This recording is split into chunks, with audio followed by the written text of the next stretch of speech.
Salam kerahiman. Hari ini kita ketemu lagi untuk membahas bersama-sama peran Bunda Maria dalam kehidupannya Suster Faustina. Dan hari ini adalah sesi yang ke-13. Temanya, kita semua mau meneladan Bunda Maria. Yang akan kita bahas atau kita bicarakan dari nomor 843 1414, 1415, dan 1624. Di sana ada banyak cerita tentang Bunda Maria dan kita mau meneladan Bunda Maria. Pada tanggal 24 Desember 1936, dalam misa menjelang Natal ya, karena ini 24 Desember. Aku menyatukan diri secara istimewa dengan Allah dan bundanya yang tak bernoda. Suster Faustina sharing, dia bercerita, dia proaktif. Dia katakan dia menyatukan diri. Jadi dia mempersiapkan diri segalanya dan dia punya inisiatif untuk bersatu dengan Allah. Untuk bersatu dengan bundanya. Dan yang kedua, dia belajar dari Bunda Maria tentang kerendahan hati dan kasih. Dari perawan yang tidak bernoda itu. Karena dia menyatukan diri dengan Bunda Maria, maka dia bisa membayangkan, bisa mengimajinasikan, dia bisa tahu cerita tentang peran Bunda Maria. Rendah hati dan penuh belas kasih. Dan perasaan rendah hati dan belas kasih itu memenuhi jiwanya Suster Faustina. Semakin aku meneladan Bunda Allah, semakin dalam aku mengenal Allah. Jadi dia melihat pola hidupnya Bunda Maria, seperti Bunda Maria katakan, siapakah aku ini? Aku ini hamba Tuhan. Terjadilah padaku menurut kehendakmu. Nah, setiap kata-kata dari Bunda Maria diresapi, dihayati, dan Suster Faustina mendapatkan suatu kerendahan hati yang luar biasa dari Bunda Maria. Kalau kita lihat lagi proses Yesus lahir, Bunda Maria harus pergi ke kota asal dari Yusuf, dia harus ke sana dan di sana tidak ada penginapan, akhirnya dia melahirkan di kandang. Ini bukti daripada kerendahan hati. Dan kenapa Bunda Maria mau menerima tugas tersebut? Karena kasihnya yang besar. Dan ini semua menjadi satu contoh, satu teladan dari Suster Faustina. Saya mau meneladan Bunda Maria, yaitu yang rendah hati dan penuh kasih. Dan dikatakan oleh Suster Faustina di sini, semakin aku meneladan Bunda Maria dalam hidup dia sehari-hari, dia meneladan Bunda Maria yang rendah hati, yang sederhana, yang melayani, yang memperhatikan orang lain, kebutuhan orang lain. Dia nggak pernah berpikir untuk saya, nggak pernah berpikir apa yang saya mau. Dan semakin meneladan Bunda Maria, semakin aku mengenal Allah. Itu yang dikatakan oleh Suster Faustina di 843. Maka buat kita semua juga untuk semakin mengenal Allah, Suster Faustina sudah kasih caranya. Meneladan Bunda Maria. Semakin mengenal Bunda Maria, semakin aku mengenal Allah. Mari kita coba sama-sama renungkan ya, renungkan Bunda Maria. Tadi saya sudah katakan ya, Bunda Maria mengandung Yesus. Isa Al-Masih, penyelamat kita. Tapi dia harus melahirkan di kandang. Bagaimana ya perasaannya sebagai seorang ibu muda yang tidak punya pengalaman, yang mengandung karena Roh Kudus, tapi lahirnya di kandang. Juga dengan harus cacah jiwa, dia juga harus melakukan semua persiapannya itu sendiri. Tapi hal ini tidak menjadi kendala, tidak menjadi masalah, tapi semuanya diterima. Inilah bukti kerendahan hati. Dia nggak menuntut, dia nggak meminta persyaratan, dia juga nggak melakukan hal-hal yang lain, dia menerima apa yang terjadi. Dan ini semua dilakukan karena kasihnya kepada kita semua, kepada seluruh umat manusia. Dia datang, dia melahirkan Yesus, juru selamat ke dunia. Lanjut, kita bisa baca lagi di 1414. Waktu itu terjadi hari raya Santa Perawan Maria dikandung tanpa noda. Dan dikatakan oleh Suster Faustina, sebelum Komuni Kudus, aku melihat Bunda Suci indah, tidak terperi. Dan kata Bunda Maria, putriku, atas perintah Allah, aku menjadi ibumu dengan cara yang khusus dan istimewa. Jadi di sini Bunda Maria memberitahukan pada Suster Faustina, aku menjadi ibumu atas perintah Allah.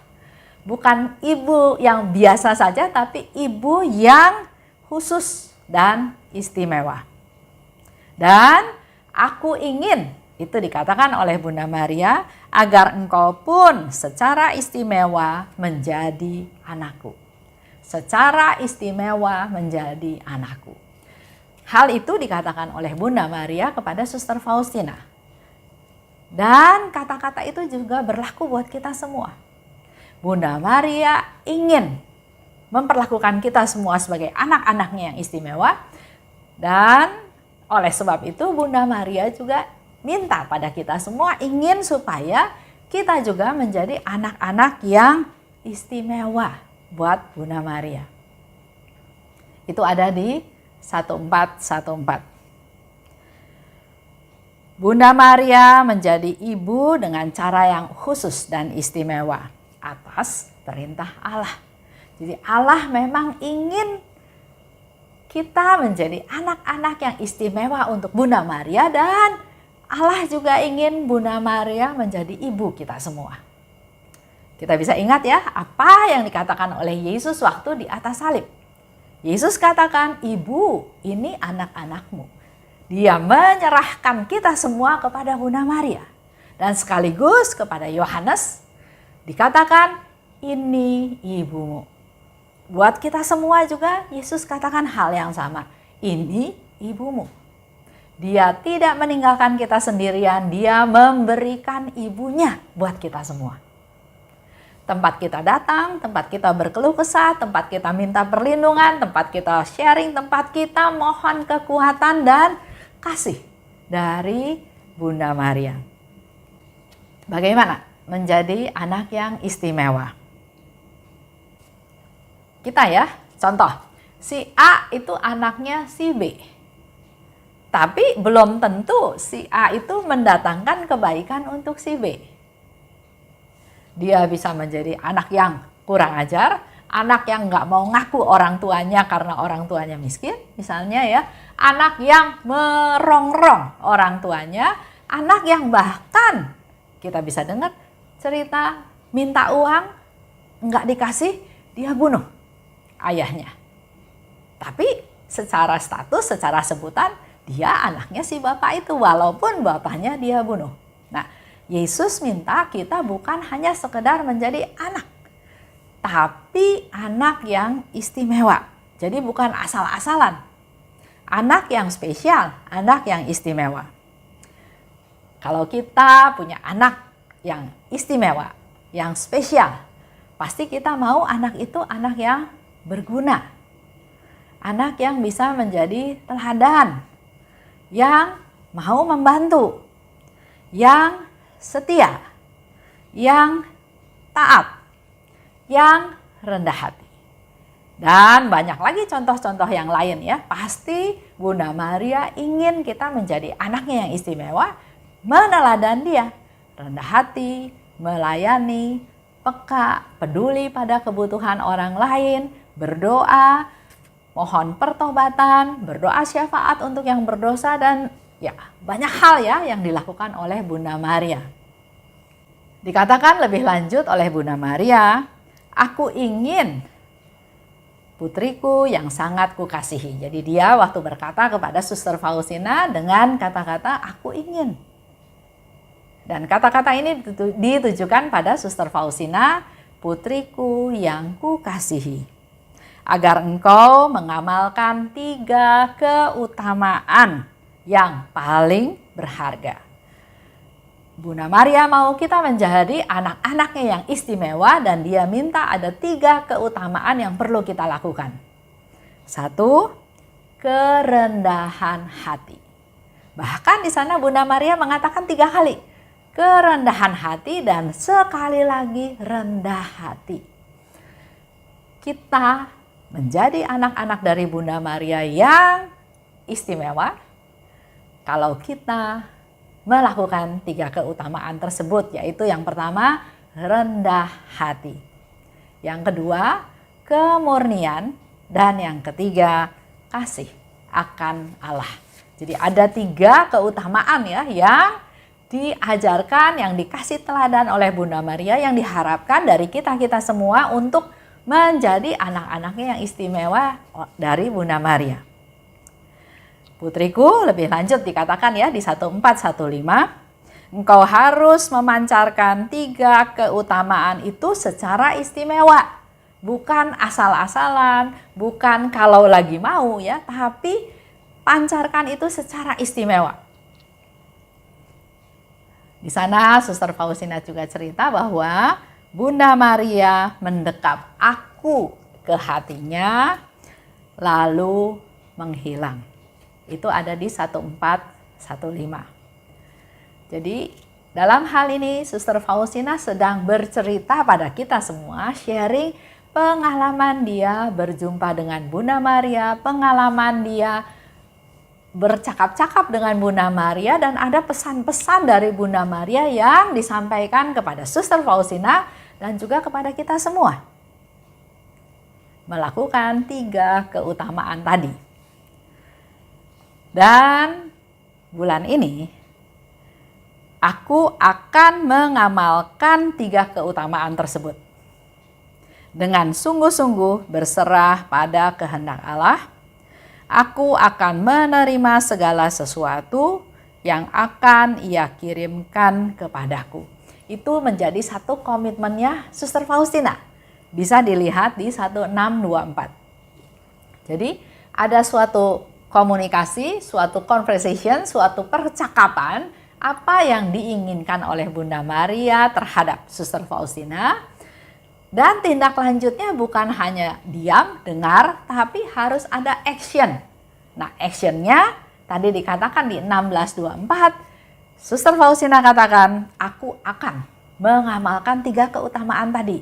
Kerendahan hati, kasih akan Allah, dan kemurnian. Nah, 3 ini dia mau lakukan dengan cara sungguh-sungguh berserah pada kehendak Allah.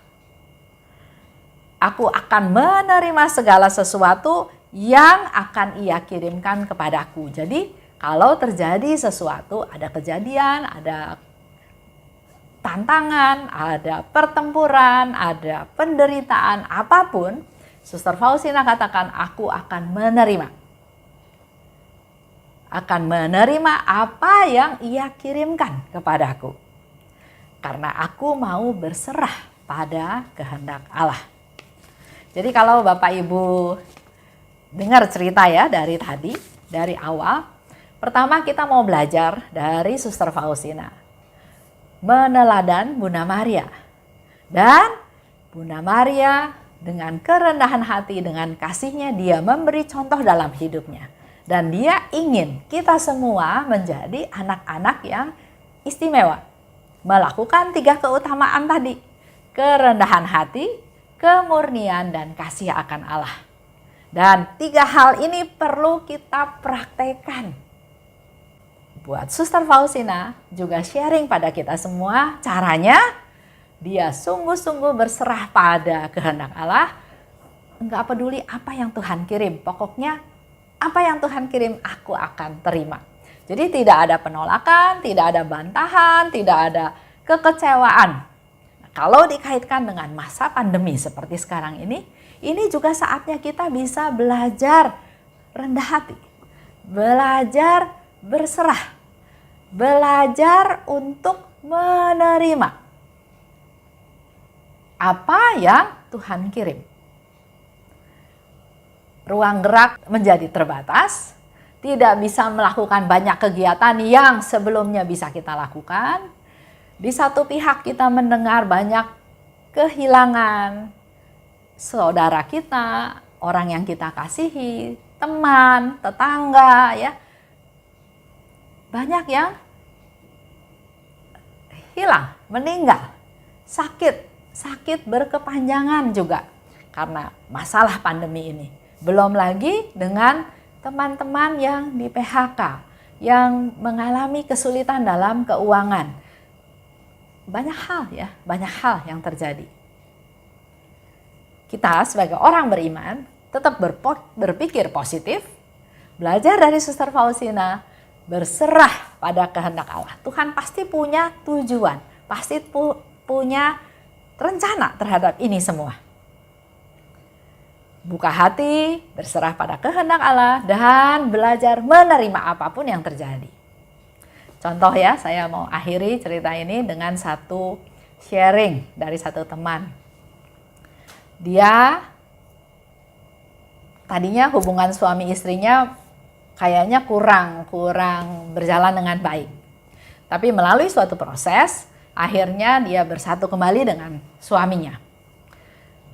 Tinggal bersama dengan suaminya, tapi yang terjadi dia mengalami banyak sakit penyakit.